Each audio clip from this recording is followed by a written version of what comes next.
This is going to be part 3 in this video series where we're going over what exactly a SIEM is, why does a SIEM even exist, and today's video will actually go through how to actually use a SIEM. Let's get right into it. By the way, if you've not watched the first 2 videos, I definitely recommend checking them out as they give you the context you need before this particular video. Alright, back here, we're on task 6, which is the lab work. So click on the view site button, which will display the lab on the right side of the screen. Let's actually do that. And then it says in the static lab attached, a sample dashboard and events are displayed. When a suspicious activity happens, an alert is triggered, which means some events match the condition of some rule already configured. Complete the lab and answer the following questions. So this is sort of like a static, sort of SIEM. It's not actual SIEM, but it's sort of a representation of what you might, experience when you're using a SIEM dashboard. So we're going to click into the visualizations to receive more detailed explanation on what the visualization is displaying. Let's go ahead and start. So first question is, which process caused the alert? All right, so after actually click,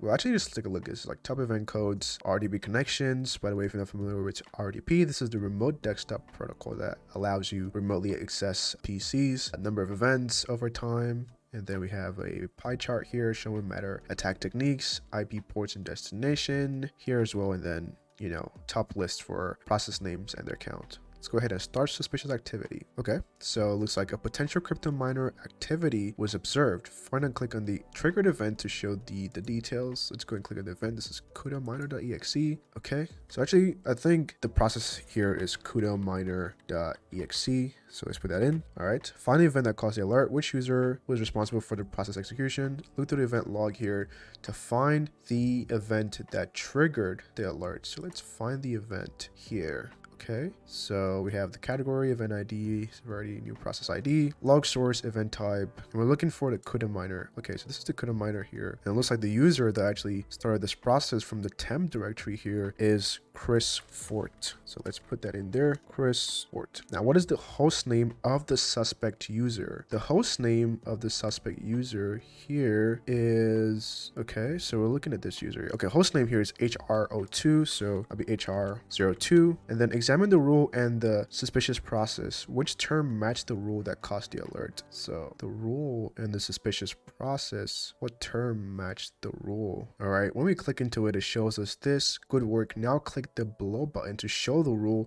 that triggered the alert. So let's proceed. And it says this alert potential Cryptominer activity if event ID is 4688. I remember what the 4688 event ID is. Let's see, Windows event ID 4688, and it looks to be like, okay, a new process was created. It's been a while since I did Windows stuff, but all right, it looks like that's what that is. And then it says the log source is Windows event logs, and the process name contains miner or crypt. So they're using like wildcards here, to kind of like look for specific things, which is a bit atomic, but definitely a good start for detection here for Cryptominer. So if you go to the analysis section, how would you like, oh, actually this was supposed to be crypto because that was part of the alert. Snap, I missed that. How do I go back? Let's see. Oh, actually no, it's supposed to be miner because that was one of the terms. Okay, I remember now. Okay, I need to do a better job of like correlating what I'm looking at on this side and the questions here. So the next thing here is, what is the best option that represents the event from the following of false positive or true positive? So this is obviously a true positive, as it does seem like that was malicious. So I'd say true positive and isolate the host.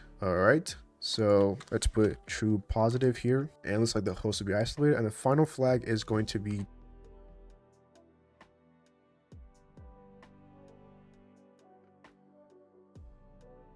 all right, so that was good. All right, so that's it for this video and the SIEM series. Over the last 3 videos, we've went over, what exactly is a SIEM, how is it used, how to use it, what it's used for, all of those things. In coming videos, we'll actually be investigating some actual incidents using, Splunk to actually like query data, correlate different things, and look for what happened, whether it's within like, Linux environments or Windows environments, to actually like find evil, whether it's threat hunting or like actual investigation. So definitely keep an eye out for those videos. And yeah, thanks for watching this video. Be sure to like, subscribe, check out the resources in the description, the Discord as well, and everything else that you find valuable. Thanks for watching, and I'll see you in the next video. Bye bye.